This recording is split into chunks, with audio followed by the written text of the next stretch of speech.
સૌને મારા નમસ્કાર। આપણા સન્માન્ય દેશના પ્રધાનમંત્રી નરેન્દ્રભાઈ મોદી સાહેબે 2021માં આઝાદી કા અમૃત મહોત્સવ જે મનાવવાનું નક્કી કર્યું એના ભાગરૂપે જ્યારે એમને ધ્યાન પર આવ્યું, આપણા દેશના લોકોને ધ્યાન પર એમને બાબત મૂકી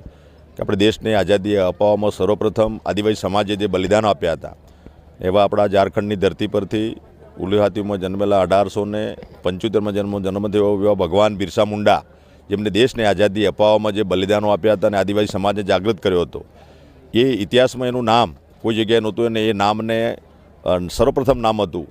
તો એ દિવસથી સન્માન્ય દેશના પ્રધાનમંત્રી નરેન્દ્રભાઈ મોદી સાહેબે 2021માં નક્કી કર્યું કે આ જનજાતિ ગૌરવ દિવસ તરીકે એની ઉજવણી કરવામાં આવે અને સાચો ઇતિહાસ છે આદિવાસી સમાજની અસ્મિતા, ગૌરવ, સ્વાભિમાન, સન્માન, શૌર્ય એ લોકો સુધી પહોંચે એના માટેના પ્રયત્નો કર્યા અને એવા જનનાયકો જે આદિવાસી સમાજના જે ફ્રીડમ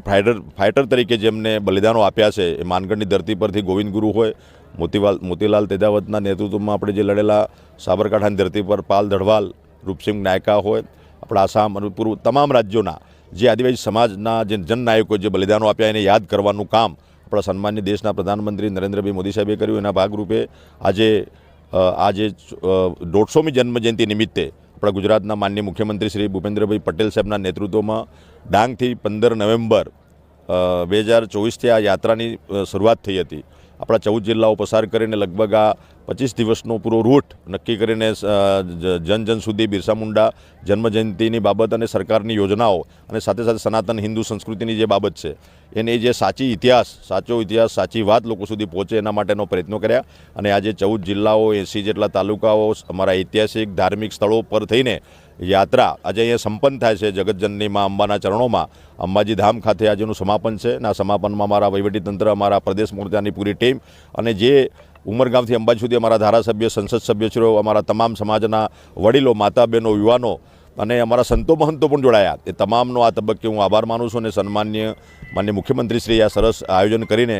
જે અમને મંજૂરી આપી અને રથયાત્રાનું પ્રસ્થાન જેમને કરાયું એવા માનનીય મુખ્યમંત્રીશ્રીનો પણ આભાર માનું છું। અને આજે અહીંયા મોટી સંખ્યામાં અમારા બનાસના, મારા સમાજના, મારી માતા બહેનો, યુવાનો બધાય પધાર્યા, એમનો પણ આભાર। અને વિશેષમાં આજે આની ઉજવણી કરીએ એટલું જ નહીં પણ સાથે અમારા ક્રાફ્ટ અને ડ્રાફ્ટ અમારા 32 જેટલા સ્ટોલ લગાયા છે। એમાં આપણે મિલેટ શિયર છે, અમારી હસ્તકલા છે, એ પણ લોકો જાણશે અને માણશે અને વિદ્યાર્થીઓને પણ અમારા જે પૂર્વજો જે આત્મનિર્ભર હતા એ આત્મનિર્ભરતા તરફ આપણા યુવાનો જાય એના માટે પણ